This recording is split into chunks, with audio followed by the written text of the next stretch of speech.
ఇక చూడుర్రి వీళ్ళ పోజులు చూడుర్రి, గీ గీ గీ వీళ్ళ స్టంటులు చూడుర్రి, వీళ్ళ యాక్టింగ్లు చూడుర్రి వీళ్ళ.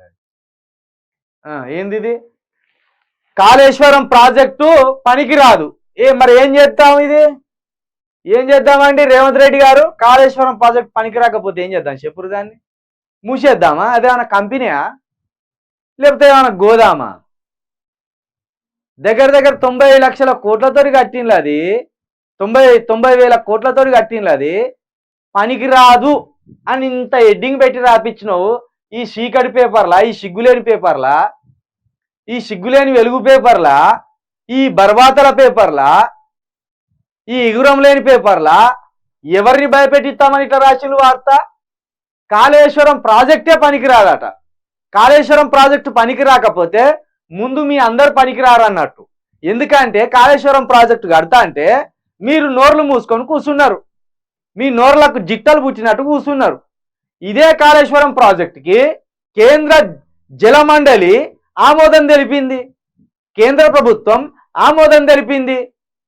ఇగో ఇంత ఖర్చు వస్తుంది, ఇంత కావాలి బడ్జెట్ అని, ఇంత బడ్జెట్ పెడుతున్నామని అన్ని లెక్కపత్రాలతో సహా పంపినప్పుడు వాళ్ళు పర్మిషన్ ఇచ్చిండ్రు. వాళ్ళు పర్మిషన్ ఇస్తేనే ఇదంతా ముందర పడ్డది. ఇప్పుడు కొత్తగా ఏదో కేసీఆర్ అందరి కళ్ళు కప్పి అందరికి గంతలు కప్పి ఇంత పెద్ద 90 వేల కోట్ల ప్రాజెక్ట్ కట్టినట్టు మాట్లాడతాను. ఎట్లెట్లా పనికి రాదు? ఈ రాతలు రాయొచ్చా? ఇంత పెద్ద పేపరు, ఇంత పెద్ద వ్యవస్థ నడుపుతున్నప్పుడు ఇది ఆన్లైన్ పేపర్ కాదు, ఇది ప్రింటింగ్ పేపరు.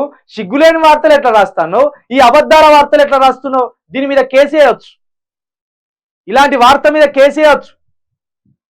ప్రభుత్వం వాళ్ళదే ఉన్నది కాబట్టి దీన్ని కేసుగా తీసుకోరు. చూడండి, డైరెక్ట్ ఇక్కడ ఒక క్వశ్చన్ మార్క్ కూడా పెట్టలే, ఇక్కడ ఒక క్వశ్చన్ మార్క్ కూడా పెట్టలే. పనికి రాదు అని ఒక క్వశ్చన్ మార్క్ పెడితే డౌట్ ఏమో అనుకుందాము. డైరెక్ట్ గా జడ్జిమెంట్ ఇచ్చిండు. ఏ కోర్టులో జడ్జిగా చేస్తానవయ్యా వివేక్? నువ్వు హైదరాబాద్ హైకోర్టులో జడ్జివా నువ్వు? లేకపోతే సుప్రీంకోర్టు జడ్జివా? లేకపోతే ఏదైనా డిస్టిక్ కోర్టుకు జడ్జివా? ఏంది రాతలు? ఎవరు రాసిండు? వాడిని చెప్తారు కొట్టద్ది ఇట్లా వార్తలు రాస్తే. అక్కడ 19 లక్షల ఎకరాలకు నీరు అందిస్తుందని వార్త రాస్తే ఇక్కడ నువ్వు ప్రాజెక్టే అక్కడ రాదని రాస్తావు. 93 వేల కోట్లు ఖర్చు పెట్టిలే దాని మీద. ఎట్లా రాసుకొస్తావు ఇలాంటి అబద్ధాలు, లంగా ముచ్చట్లు, బద్మాష్ ముచ్చట్లు? ఏ ప్రజలను భయపెడదామని, ఏ ప్రజలను నమ్మిద్దామని,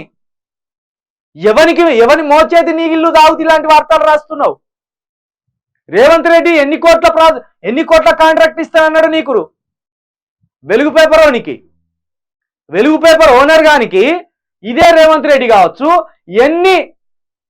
ఎన్ని వందల కోట్ల కాంట్రాక్టర్ ఇస్తా అని చెప్పి ఈ ప్రాజెక్ట్ అక్కడ రాదని వార్త రాయని చెప్పిండు. ప్రజలారా మీరు దయచేసి నిజాలు ఆలోచించాలి. ఎట్లెట్లా పనికిరాదు?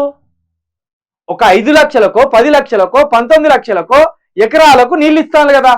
కేసీఆర్ అన్న 1 కోటి ఎకరాలకు ఇవ్వకపోవచ్చు, ఎన్నో లక్షల ఎకరాలకు అయితే నీళ్లు పోతున్నాయి కదా. మరి అన్ని లక్షల ఎకరాలకు నీళ్లు పోయినప్పుడు ఇలాంటి లంగా ముచ్చట ఎట్లా రాసిండ్లు? ఇక్కడ ఏమని రాసిండు? అవకతవకలపై జ్యుడిషియల్ ఎంక్వైరీ జరిపిస్తాను. జరిపించుకోర్రి, జరిపించండి. మేము కూడా అదే చూస్తున్నాం. మీకెంత నిజాయితీ ఉన్నది? కేసీఆర్ ఎక్కడ అక్రమం చేసిండు, లేకపోతే కేసీఆర్ కుటుంబం ఎక్కడ అక్రమం చేసింది, అది తేలవలసిన అవసరం ఉన్నది. ఎందుకంటే మీ తాతల జాగిరి కాదు తెలంగాణ, కేసీఆర్ తాతల జాగిరి కాదు తెలంగాణ. అది మా తెలంగాణ, మా పేదోళ్ళ తెలంగాణ. అది మా తెలంగాణ. 3.5 కోట్ల పేదల్లో ఉన్నాం ఇక్కడ మేము. మీ తాతలతో వాళ్ళ తాతలతో కాదు. మీరు కాసేపు నటించడానికి, వాళ్ళు కాసేపు నటించడానికి ఇది మీ తాతల జాగిరి కాదు, ఇది మా పూర్వీకుల జాగిరి. ఇది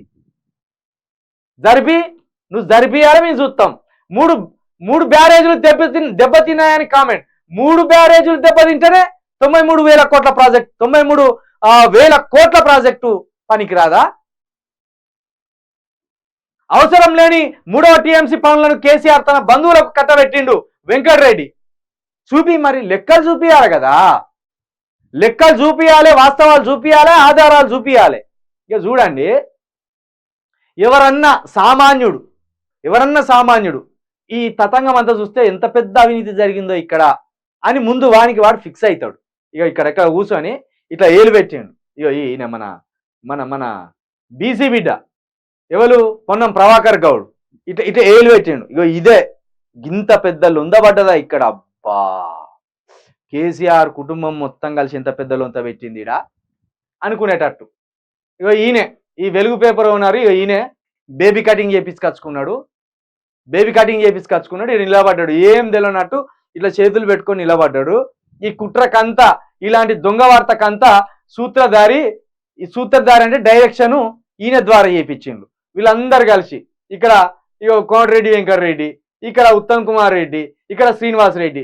ఇప్పుడు తెలంగాణను దోసుకోపోయేది ఎవరంటే గీ రెడ్డిలే. ఈ ముగ్గురు రెడ్డిలతో పాటు ఇగో ఇక్కడ పక్కన జీవన్ రెడ్డి అనే ఒక ఆయన ఉన్నాడు, మన రేవంత్ రెడ్డి అనే ఒక ఆయన ఉన్నాడు. ఇప్పుడు ఈ రెడ్డిలు ఆ రోజు వెలుమలు దోచుకున్నారని చెప్పిండ్రు. వెలుమ సామాజిక వర్గానికి సంబంధించిన ఆ నలుగురు దోచుకున్నారని చెప్పిండ్రు. ఇప్పుడు ఈ ఈ కాంగ్రెస్ ప్రభుత్వంలో వాళ్ళేమో నలుగురు ఉన్నారు, వీళ్ళు 40 మంది ఉన్నారు. ఇంకింత పెద్ద రాడు తీస్తారు మన తెలంగాణ వాళ్ళకు. ఇంకా ఇది మొత్తానికైతే అటు కేసీఆర్ ని బదనం చేస్తూనే మనల్ని భయపెట్టించే ప్లాన్ చేస్తాను.